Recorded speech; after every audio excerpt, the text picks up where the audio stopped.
Bien-aimés dans le Seigneur, nous sommes très heureux de vous savoir encore nombreux aujourd'hui pour suivre cette émission. Et nous venons chaque fois avec une courte réflexion sur la parole de Dieu. Aujourd'hui, nous parlons de Galates, le chapitre 6, verset 7, qui nous dit « Ne vous y trompez pas, on ne se moque pas de Dieu. Ce qu'un homme aura sémé, il les moissonnera aussi. » Le verset 8 dit « Celui qui sème pour la chair, moissonnera de la chair la corruption. Et celui qui sème pour l'esprit, moissonnera de l'esprit la vie éternelle. » Dieu nous laisse le libre arbitre de pouvoir choisir notre chemin. Dieu ne vient pas avec un bâton pour nous obliger à suivre la vérité, à suivre la voie de l'esprit ou à nous comporter de manière à sorte que nous puissions aller au ciel. Mais il nous donne suffisamment de temps. Il est lent à la colère, riche en bonté, pour pouvoir nous donner suffisamment de temps que nous puissions nous amender. Mais l'homme est devenu tellement pervers que par cause des cupidités, par cause des envies de sa chair humaine, il met de côté la parole de Dieu pour suivre ses propres impulsions. Et voilà qu'aujourd'hui, nous voyons beaucoup de soi-disant, je dis bien soi-disant, églises naître, où chaque jour, nous constatons des scandales. Des scandales, pourquoi? Parce qu'ils commencent comme appartenant à Dieu, comme ayant une mission de Dieu, comme ayant été envoyés par l'Éternel. Et ils séduisent beaucoup de ceux qui sont faibles, ceux qui ne savent pas utiliser de leur intellect pour pouvoir détecter le vrai et le faux, ceux qui n'ont pas l'esprit de Dieu, l'esprit de discernement en eux. Ils sont nombreux à tomber dans les panneaux de nos frères et sœurs, de nos amis qui par cupidité ouvrent leur boutique qu'ils appellent église pour pouvoir séduire les enfants de Dieu. Mais alors, la parole de Dieu nous dit, ne vous y trompez pas. On ne se moque pas de Dieu. Ce qu'un homme aura sémé, il le moissonnera. Comme pour dire, vous ne quitterez pas cette terre sans avoir payé le prix de vos actes. Vous ne quitterez pas cette chair sans avoir donné, rendre des comptes à celui qui vous a envoyé sur cette terre. Parce qu'il ne vous a pas envoyé pour pervertir son peuple. Jésus, en montant au ciel, il nous a laissé une recommandation. Allez, faites de toutes les nations mes disciples. Allez, faites de toutes les nations mes disciples. Jésus n'a pas dit, allez arnaquer toutes les nations. Jésus n'a pas dit, allez, vous trouver du bonheur en prophétisant des faussetés. Jésus n'a pas dit, allez vous battre pour tromper la vigilance, vous faire passer pour mes enfants, mes fils, mes frères, mes sœurs, pour que les gens vous croient et vous donnent de l'argent. Non. Il nous a laissé une recommandation d'aller partout à travers le monde et de faire de toutes les nations ses disciples. Et on fait les nations des disciples de Jésus en faisant quoi? En leur prêchant la vérité. Mais aujourd'hui, nous avons remarqué que la vérité a presque disparu dans nos lieux de culte. Je ne les appelle pas des églises, mais nos lieux de culte. Voilà pourquoi je vous pose une question, vous qui me suivez en ce moment. Où est-ce que vous êtes en ce moment? Est-ce que vous avez mis vos pieds dans les épines? Est-ce que vous avez mis vos pieds dans les pierres?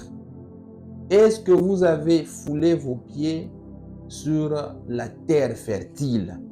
Chers amis, du moment où vous trouvez que là où on vous a amené, on vous a prophétisé, oui, parce que le diable peut aussi discerner. Le diable peut aussi donner des dons pour que les gens puissent vous tromper. Mais la vérité finit toujours par triompher.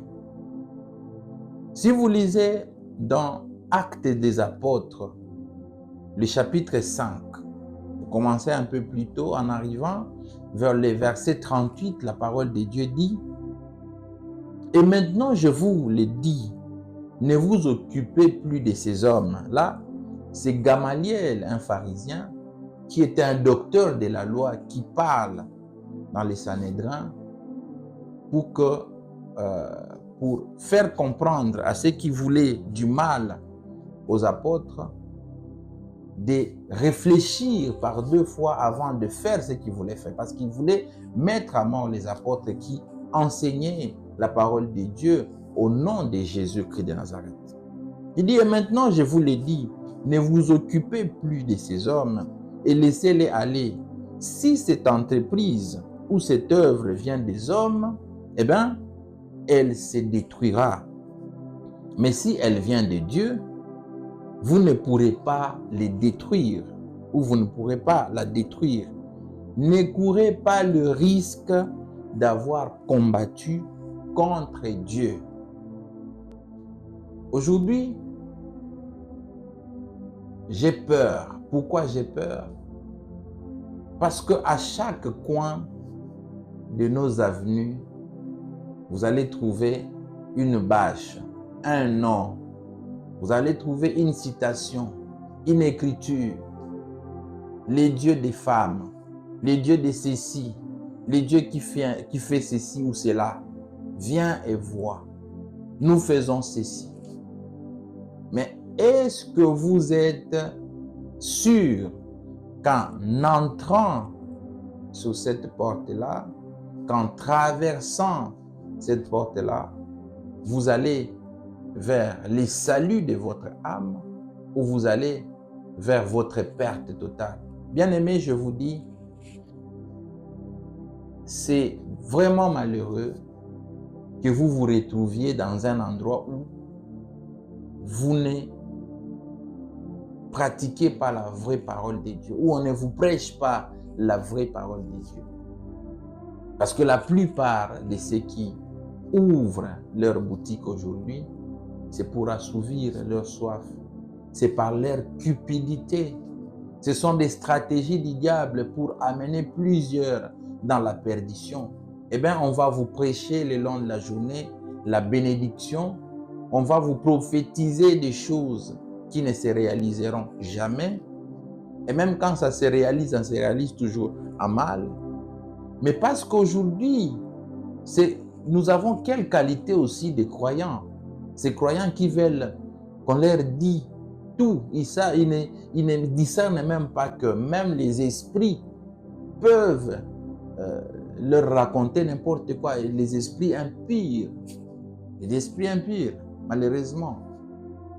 Et aujourd'hui, vous allez un peu partout, vous courez, vous cherchez Dieu, au lieu de commencer d'abord par organiser et ordonner vos propres vies. C'est ce qui fait peur. Pourquoi? Parce que vous avez laissé la vraie parole de Dieu et vous allez chercher Dieu dans des maisonnettes, si c'est en tôle ou quelqu'un il prend un peu d'argent quelque part, il s'est fait une bonne chair là pour vous impressionner et vous dites Dieu est ici. Qui vous a dit que Dieu est là? Qui vous a dit que Dieu est dans ces petites cabanes là? C'est ce qu'on appelle les Tuluku en Lingala. Des sectes, des gens qui se font vénérer le long de la journée, des gens qui se font même adorer, des gens qui transforment la parole de Dieu. Mais parce que la parole de Dieu est vraie et oui et amen, ces entreprises-là ne survivent pas. Mais si une entreprise vient de Dieu, vous n'avez pas la difficulté de pouvoir comprendre parce que l'Esprit de Dieu vous donnera d'abord un témoignage de là où vous êtes et après, en étant sur une bonne terre, vous commencerez à pousser parce qu'une graine que vous mettez sur la bonne terre, elle pousse et elle produit des fruits. Quel genre de chrétiens nous avons aujourd'hui dans des églises? Les églises, ce que nous appelons ou ce que j'appelle église, ce n'est pas dans l'essence de l'église primitive. L'église que nous a légué les apôtres. Aujourd'hui, la plupart des églises sont au service des hommes. Si vous lisez dans Actes des apôtres, vous comprenez l'église primitive, la manière dont les gens vivaient dans l'harmonie, dans la confraternité, dans la convivialité, où les gens étaient même appelés à vendre tous leurs biens pour apporter le produit à l'église afin que l'on partage entre ceux qui en ont et ceux qui en manquent, et ceux qui restaient demeurer à l'église pour servir la cause commune. Mais aujourd'hui, nous assistons à des sortes d'églises qui croissent juste pour élever le nom des gens. Les églises qui se mettent en place pour vénérer ou élever le nom des pasteurs, le nom des bishops, le nom des prophètes. Est-ce que nous avons besoin d'élever un simple instrument ou nous avons besoin d'élever Jésus qui parle dans cet instrument-là? Est-ce que nous avons besoin d'élever une chair mortelle qui va pourrir dans quelques années au lieu d'élever celui qui nous a sauvés, qui a sauvé toute l'humanité par son sang précieux, le sang qui a été versé sur la croix, le sang de la rédemption, le sang de Jésus, celui qui a donné sa vie pour nous. Aujourd'hui, nous nous donnons la peine. Nous nous battons même pour nos pasteurs. Nous nous battons, nous pouvons engager même des combats pour défendre nos pasteurs. Mais est-ce qu'ils sont dignes devant Jésus? Est-ce qu'ils sont dignes de porter le fardeau de la croix? Parce qu'aujourd'hui, nous voyons de tout et de rien dans ce que vous appelez ou dans ce que nous appelons les églises d'aujourd'hui. Vous allez voir les pasteurs avec une vie très confortable, mais derrière lui, même celui qui l'interprète est dans une vie misérable. Alors je me pose la question, où est parti l'amour, la confraternité, la convivialité primitive? Où est parti, où sont parties toutes ces vertus qui faisaient en sorte que l'Église devait être solidifiée par l'ensemble des personnes qui en faisaient partie? Où sont parties toutes ces pratiques primitives qui ont fait en sorte que l'Église a surmonté toutes les épreuves? Parce qu'aujourd'hui, nous allons enrichir un pasteur. Parce qu'aujourd'hui, ils sont venus avec des stratégies pour faire en sorte que vous puissiez donner 7 fois les offrandes dans un culte. Ils viennent avec plusieurs promesses de bénédiction. Ils ne vous parlent plus des péchés, de la repentance, de la rédemption. Il ne vous parle que des bénédictions. Il ne vous, il ne vous prophétise que les biens. Il ne vous prophétise que les choses pour vous amener à croire à un avenir heureux et meilleur, sans pour autant vous dire d'arrêter avec votre vie de péché, d'arrêter avec votre vie de concubinage, d'arrêter avec votre vie de débauche, d'ivrognerie, de vol, de viol, de concussion. Ils viennent vous bombarder l'évangile de bénédiction. Et aujourd'hui, nous ne savons pas si nous sommes sur cette terre seulement pour aspirer à la bénédiction ou si nous sommes encore de ces passagers-là qui viennent accomplir une mission pour que demain nous soyons redevables devant celui qui nous a envoyés sur la terre. Et alors, ça fait peur. Ce qui est sûr, c'est que toutes ces entreprises-là finiront par disparaître. Ce qui n'est pas de Dieu finit par disparaître. Mais ce qui est de Dieu subsiste et persiste, subsiste à jamais. Chers amis, ne vous y trompez pas. L'on ne se moque pas de Dieu. Si vous voulez assouvir vos besoins charnels, sachez que vous allez récolter la corruption. La chair ne fait que vous corrompre. La chair ne fera que vous corrompre. Il corrompt votre comportement, il corrompt tout ce que vous êtes. Mais si vous s'aimez en esprit, vous s'aimez pour servir le royaume de Dieu, sachez que vous y récolterez la vie éternelle. Cherchons plutôt la vie éternelle. La vie sur cette terre, même si on vous donne 100 ans, c'est rien par rapport à la vie éternelle. Même si vous devenez les plus riches du monde, c'est rien parce que après le corps va lâcher et vous serez obligé d'être enterré un jour. Mais si vous gagnez la vie éternelle, vous y gagnez doublement parce que d'abord, vous vivez une vie de joie, de paix, parce que vous servez l'Éternel Dieu des armées, mais aussi un jour, la récompense, lorsque cette chair sera détruite, votre esprit vivra à jamais dans la paix éternelle à côté de votre Créateur. Choisissez le camp de Dieu, chers amis. Choisissez de servir celui qui donne la vie, celui qui est le chemin, la vie et la vérité. Choisissez d'obéir à Dieu aujourd'hui. Choisissez de faire du bien. Entrez dans les églises pour servir Dieu, pas pour que vos yeux soient à gauche, droite. Vous cherchez des belles filles à l'église, vous cherchez des beaux garçons. Donc, vous voyez les gens qui viennent à l'église pour pervertir même ceux qui sont entrés pour chercher Dieu à l'église. Le monde ne vous pardonnera pas. Le diable est rusé, je l'ai dit chaque fois. Il détourne même les gens de la vraie mission qui les amène à l'église. Vous venez chercher la parole de Dieu, le salut, mais il vous amène à l'église pour coucher avec les frères, pour pervertir même ceux qui sont venus chercher Dieu.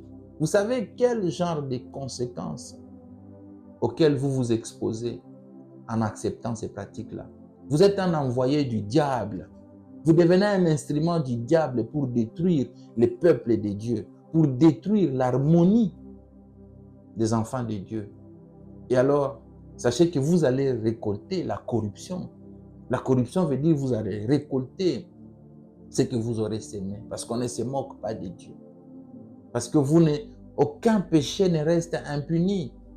Vous pouvez nous voiler la face, nous qui ne voyons pas votre intérieur, nous qui croyons que vous venez pour servir la bonne cause, nous qui croyons que vous venez pour servir, pour l'œuvre de l'Éternel. Vous pouvez nous voiler la face, mais vous ne voilerez jamais la face du Saint-Esprit qui voit votre intérieur, chers amis. Pensez à changer, pensez à pratiquer la parole de Dieu. Pas seulement quand vous allez à l'église, mais chaque fois quand vous trouvez du temps, méditez la parole. plus vous vous nourrissez en esprit, plus les œuvres de la chair vous quittent. Plus vous nourrissez votre esprit de la parole de Dieu, plus les désirs de la chair vous quittent. Et vous allez voir qu'à un moment, vous ne trouvez plus de plaisir à vous pervertir dans les péchés, mais vous trouvez du plaisir à servir l'Éternel. Vous trouvez du plaisir à parler aux autres de l'œuvre de la croix, à parler aux autres des vérités qui sont dans la parole de Dieu. Vous trouvez du plaisir à courir pour aller prier, à courir à la maison de l'Éternel pour aller adorer, implorer sa grâce, sa présence dans votre vie. Plus vous nourrissez votre esprit, moins la chair vous commandera. Je prie pour que vous ayez le courage d'approcher le trône de Dieu. Je prie pour que Dieu vous ouvre les yeux, pour que vous voyez la joie qu'il y a à servir Dieu dans la vérité, qu'à se pervertir pour corrompre la chair, où vous allez trouver la maladie, les sida, vous allez trouver des malédictions, et que sais-je encore, parce que le diable ne vous donnera jamais un cadeau. Le diable ne vous fera jamais du cadeau. Il vous donne avec la main droite et la main gauche. C'est un piège qu'il vous tend. Vous allez croire que faire la débauche, c'est bien. Et après, vous y prendrez des malédictions et même des maladies qui ne guériront jamais. Vous allez croire que le vol, c'est bien. Et après, vous serez déshonoré et même jeté en prison pour rien. Vous allez croire que tromper votre femme ou votre mari, c'est bien. Et après, vous y récolterez la corruption qui sera la destruction de votre foyer, du bonheur de votre famille, inutilement. Donc, choisissez la vérité aujourd'hui. Choisissez le bon chemin. Choisissez Jésus. Je vous conseille de choisir la vérité qui est dans la parole de Dieu. Et vous allez vivre une vie paisible, une vie à l'aise. Vous ne mourrez pas de AVC, jamais, avec Dieu. Pourquoi? Parce que votre cœur est en paix. Et Dieu vous préserve de tout danger possible. Je prie pour que la parole de Dieu trouve la place dans votre cœur. Et à partir d'aujourd'hui, vous changez votre perception des choses. Que Dieu vous bénisse. Amen.